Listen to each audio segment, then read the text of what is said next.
નમસ્કાર દર્શક મિત્રો, સુરત જિલ્લાના નેશનલ હાઈવે નંબર 48 હવે બન્યો છે મૃત્યુ માર્ગ।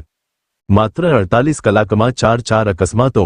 ઉભેડ નજીક ટેમ્પો ખાડામાં પડતા પલટી ગયો। ચલથાણ રેલવે ઓવરબ્રિજ ઉપર ટ્રકની કમાન તૂટી ખોટકાઈ ગઈ।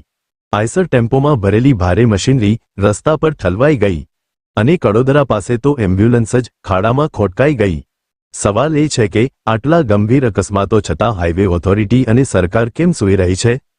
એક તરફ પ્રજાથી વસૂલાત road tax, toll tax, vehicle પેપરની કમી શોધી ભારે દંડ વસૂલાય છે અને આ વસૂલાતની હાસ્યાસ્પદ હકીકતની વાસ્તવિકતા પણ સાંભળો। રસ્તા વચ્ચે વાહન ચાલકને ઊભા રાખી પોલીસ કહે કાગળો બરાબર છે, વીમા બરાબર છે, હેલ્મેટ બધું બરાબર છે, પણ દંડ તો 2000નો ભરવો જ પડશે, કારણ કે આ બધા કાગળો તમે પ્લાસ્ટિકની થેલીમાં રાખ્યા છે અને પ્લાસ્ટિક પર પ્રતિબંધ છે। જનતાની હાલત એટલી કફોડી છે કે વાહન લઈ રોડ ઉપર નીકળવું હોય તો પહેલા ગાંધી બાપુને ગજવે ઘાલવા પડે।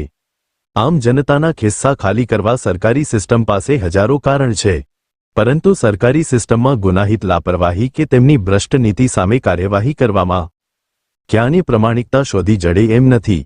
પરિણામે પ્રજાનો જીવ જર્જરિત રસ્તાઓ અને ઊંડા ખાડાઓમાં જોખમાય છે।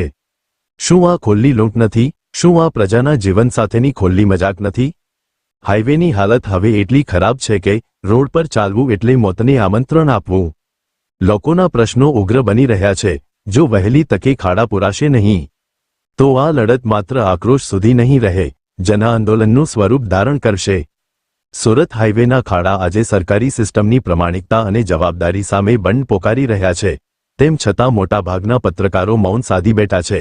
તેમને પણ ડર સતાવે છે કે વાસ્તવિકતા ઉજાગર કરવા જતાં ક્યાંક એની સામે કોઈ ખોટી કાર્યવાહી તો ન થઈ જાય અને ઉપરથી મારા જેવા દોઢ ડાહ્યા કહેતા ફરે કે સત્તા આગળ શાળ પણ નકામો। પરંતુ હવે જો સરકાર જાગશે નહીં તો જનતા જ તેને જગાડશે। એસપીપી ભારત ન્યૂઝ, પ્રજાના હક્કનો અવાજ। Editor in chief Prakash Desai, SPP Bharat news.